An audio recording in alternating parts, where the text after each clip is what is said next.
ആദ്യമായി തന്നെ അൾത്താരയിൽ വന്ന് സാക്ഷ്യം പറയുവാൻ കൃപ ലഭിച്ചതിനായി അമ്മ മാതാവിനും തിരുക്കുമാരനും കോടാനുകൂടി നന്ദി പറയുന്നു. എൻ്റെ പേര് ബ്ലസ്സി. ഞാൻ മാവേലിക്കരയിൽ നിന്നും വരുന്നു. ഞാൻ ആദ്യമായിട്ട് ഉടമ്പടി എടുക്കുന്നത് 2023 മെയ് 31 ഞാൻ ആദ്യമൊക്കെ നല്ല രീതിക്ക് ചെയ്യുന്നുണ്ടായിരുന്നു, പിന്നെ അത് ഉഴപ്പിപ്പോയി. അങ്ങനെ ഇരിക്കുമ്പോഴാണ് എനിക്കൊരു ഓപ്പറേഷൻ വരുന്നത്. ഓപ്പറേഷൻ്റെ സമയത്ത് ഞാൻ ഒരുപാട് പേടിച്ചു പോയി. അങ്ങനെ ഞാൻ മാതാവിൻ്റെ അടുത്ത് വന്നിട്ട് ഞാൻ നേർന്നായിരുന്നു, എനിക്ക് ഈ ഓപ്പറേഷൻ വളരെ ഭംഗിയായിട്ട് നടത്തി തരുവാണെന്നുണ്ടെങ്കിൽ ഞാൻ ഇവിടെ വന്ന് ഉടമ്പടി എടുത്തേക്കാമെന്ന്. എപ്പോഴും എനിക്ക് ഓപ്പറേഷൻ, എനിക്കാണെങ്കിൽ ഒരു മുട്ടുസൂചി കുത്താൻ പോലും നല്ല പേടിയുള്ള ആളാണ്.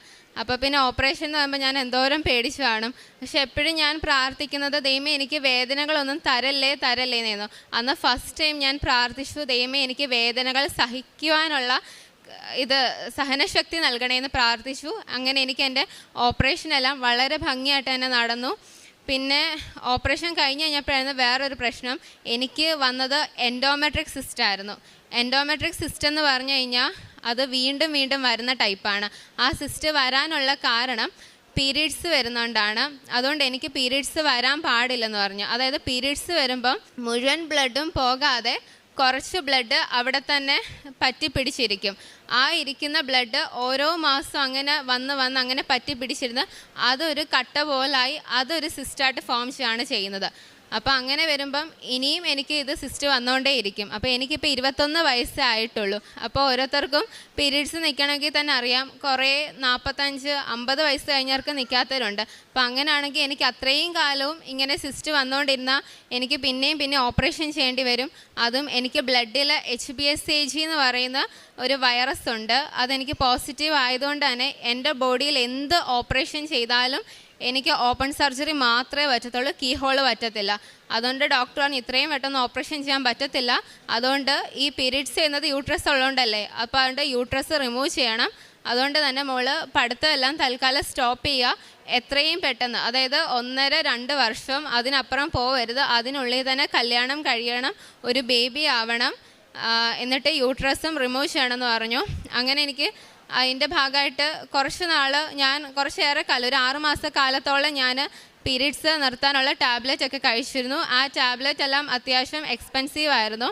ആ ടാബ്ലറ്റും അതും 1 മാസം ഇഞ്ചക്ഷൻ, പിന്നെ 5 മാസം ടാബ്ലറ്റ്, പിന്നെ 1 മാസം പീരീഡ് വരുന്നു, വീണ്ടും അതേപോലെ ഇഞ്ചക്ഷൻ, 5 മാസം ടാബ്ലറ്റ്, അങ്ങനെ ആയിരുന്നു.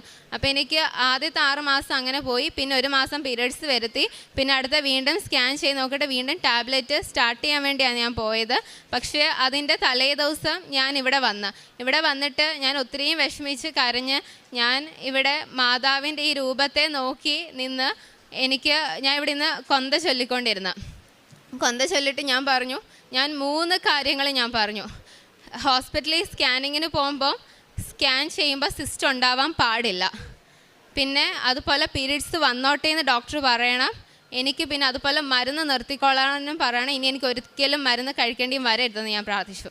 കറക്റ്റ് ഞാൻ എന്താണ് 3 കാര്യം ഞാൻ പറഞ്ഞു. പിറ്റേന്ന് ഹോസ്പിറ്റലിൽ പോയപ്പം അതേ കാര്യം തന്നെ ഡോക്ടർ എൻ്റെ അടുത്ത്, ഞാൻ സ്കാനിങ്ങിന് പോയപ്പോഴെല്ലാം ഞാൻ കാശുരൂപം വെച്ചുകൊണ്ടായിരുന്നു. മാതാവിൻ്റെ കാശുരൂപം ഞാൻ മുറുകെ കയ്യിൽ പിടിച്ച് പ്രാർത്ഥിച്ചായിരുന്നു ഓരോ വട്ടം. അതും സ്കാൻ ചെയ്തപ്പോൾ എനിക്ക് ഓർമ്മയുണ്ട്, ആദ്യം ആ സ്കാൻ ചെയ്യുന്ന ആ വ്യക്തി ഉണ്ടല്ലോ, ആ ഡോക്ടർ, അദ്ദേഹം ആണെങ്കിൽ ആദ്യം ഇങ്ങനെ നോക്കിയിട്ട് ഇങ്ങനെ ചെറുതായിട്ട് ഈ സ്മോൾ സിസ്റ്റ് ഇങ്ങനെ ഒന്ന് പറയാൻ സ്റ്റാർട്ട് ചെയ്തു. അപ്പോഴത്തേക്ക് ഞാൻ പെട്ടെന്ന്, മാതാവേ ഞാൻ പ്രാർത്ഥിച്ചതാ ഇന്നലെ, എന്നിട്ട് എനിക്ക് ഇനിയും തരല്ലേ എന്ന് ഇങ്ങനെ പറഞ്ഞു. അത് കഴിഞ്ഞപ്പോൾ ഉടനെ അദ്ദേഹം വീണ്ടും നോക്കിയിട്ട് പറഞ്ഞു, ഇല്ല അത് സിസ്റ്റ് അല്ല, അത് വേറെ എന്താണെന്ന് പറഞ്ഞു. പിന്നെ എനിക്ക് എന്നാലും ഒരു ടെൻഷൻ ഉണ്ടായിരുന്നു. പിന്നെ ഡോക്ടറെ കാണാൻ ചെന്നപ്പം ഡോക്ടർ എൻ്റെ അടുത്ത് പറഞ്ഞു, മോൾക്ക് ഒരു കുഴപ്പവും ഇല്ല, സിസ്റ്റ് ഇല്ല, പീരീഡ്സ് അതുകൊണ്ട് വന്നോട്ടെ, മരുന്ന് നിർത്താം. അപ്പം ഞാൻ വിചാരിച്ചു, ഞാൻ 3 കാര്യം പറഞ്ഞു, ആ കറക്റ്റ് 3 കാര്യം തന്നെ എൻ്റെ അമ്മ മാതാവ് എനിക്ക് നടത്തി തന്നു. എനിക്കിപ്പം പീരീഡ്സ് എല്ലാ മാസവും വരുന്നുണ്ട്, എനിക്കിപ്പോൾ സിസ്റ്റ് ഇല്ല. ഞാൻ അതുപോലെ മരുന്നും എൻ്റെ സ്റ്റോപ്പ് ചെയ്ത്, എനിക്കിനി മരുന്ന് കഴിക്കേണ്ട ആവശ്യമില്ല. എൻ്റെ മാതാവ് എനിക്ക് നടത്തി തന്ന ഈ വലിയ അനുഗ്രഹത്തിന് ഞാൻ മാതാവിൻ്റെ അടുത്തും തിരുക്കുമാരൻ്റെ അടുത്തും കൊടാനുകൂടി നന്ദി പറയുന്നുണ്ട്. ഉടമ്പടി തൈലവും ഞാൻ അതേപോലെ എൻ്റെ വയറ്റത്തും എല്ലാം ഞാനിത് കുരിശിട്ട് പ്രാർത്ഥിക്കുമായിരുന്നു. പിന്നെ അതുപോലെ എനിക്ക് BCom ഡിഗ്രി അത് ഫസ്റ്റ് സെമ്മിൽ എനിക്കൊരു സപ്ലി ഉണ്ടായിരുന്നു എക്കണോമിക്സ്. അതും ഞാൻ ഇവിടെ വന്ന് നിയോഗത്തിൽ വച്ചിട്ടുണ്ടായിരുന്നു. അതും എൻ്റെ അമ്മമാതാവ് അതും എന്നെ പാസ്സാക്കി തന്നു. പിന്നെ എൻ്റെ അമ്മച്ചിക്ക് കൂടെ വയ്യാതാവുന്നുണ്ടായിരുന്നു. ഇടയ്ക്കിടയ്ക്കെല്ലാം പ്രഷർ ഷുഗറൊക്കെ ഇങ്ങനെ കൂടിയും കുറഞ്ഞൊക്കെ ഇരിക്കുമായിരുന്നു. അപ്പോൾ ഞാൻ ഇങ്ങനെ മാതാവിൻ്റെ ഈ ഉടമ്പടി തൈലം ഞാൻ അമ്മച്ചിയുടെ നെറ്റിയിൽ കുരിശിട്ട് പ്രാർത്ഥിക്കുമായിരുന്നു. ഇനി അങ്ങനെ വയ്യാതൊന്നും വരല്ലേ കർത്താവെ മാതാവെ പറഞ്ഞ് പ്രാർത്ഥിക്കുമായിരുന്നു. അതിൻ്റെ ഫലമായിട്ട് ഇപ്പം അമ്മച്ചി കുറേ നാളായിട്ട് ഒരു കുഴപ്പമില്ല, നല്ല എനർജറ്റിക്കായിട്ട് ഓടിച്ചാടി നടക്കുന്നുണ്ട് അമ്മച്ചി. പിന്നെ എനിക്ക് ഉടമ്പടി എടുത്തതിലൂടെ എനിക്ക് ഒരുപാട് ആത്മീയതയ്ക്ക് വരാനും സാധിച്ചു. ഞാൻ കൊന്ത എത്തിക്കാൻ നല്ല മടിയുള്ളൊരു വ്യക്തിയാണ്. എനിക്ക് എൻ്റെ മമ്മ കാത്തലിക്കാണ്, മമ്മ കൊന്ത എത്തിക്കും. ഇപ്പം എൻ്റെ മമ്മ മരിച്ചുപോയി. മമ്മ ഉള്ള സമയത്തൊക്കെ എന്നോട് പറയുമായിരുന്നു മോനെ കൊന്ത എത്തിക്കണം. അപ്പം ഞാൻ ഒരു ഓർത്തഡോക്സുകാരി ആയതുകൊണ്ട് ഓർത്തഡോക്സുകാർക്ക് കൊന്തയില്ല. ഇപ്പം ഞാൻ എനിക്ക് എത്തിക്കാനുള്ള മടി കൊണ്ടാണ്. അപ്പം അതിന് ഞാൻ ആ ഒരു റീസൺ എന്തോ ചെയ്തു ഞാനങ്ങ് കണ്ടെത്തുമായിരുന്നു. പക്ഷേ ഇപ്പം ഞാനാണെങ്കിൽ മുടങ്ങാതെ എല്ലാ ദിവസവും ഇപ്പം ഞാൻ കൊന്ത എത്തിക്കും. അതേപോലെ ഇവിടെ പറയുന്ന കാര്യങ്ങളെല്ലാം എന്നെക്കൊണ്ട് പറ്റുന്ന പോലെല്ലാം ഞാൻ പാലിക്കുവാനും ശ്രമിക്കുന്നുണ്ട്. ബൈബിളെല്ലാം ഡെയിലി അരമണിക്കൂർ വായിക്കുന്നുണ്ട്. അതുപോലെ എനിക്ക് പത്രം ആദ്യമായിട്ട് ഇവിടുന്ന് പത്രം കിട്ടുമ്പോൾ ഭയങ്കര ഒരു പേടിയായിരുന്നു മനസ്സിൽ. കാരണം ചിലവർ നമ്മൾ കൊടുക്കുമ്പോൾ സന്തോഷത്തോടെ അങ്ങ് വാങ്ങിക്കും, ചിലവർ നമ്മൾ എന്നെയും വഴക്കൊക്കെ പറഞ്ഞിട്ടുണ്ട് കൊടുക്കുമ്പം.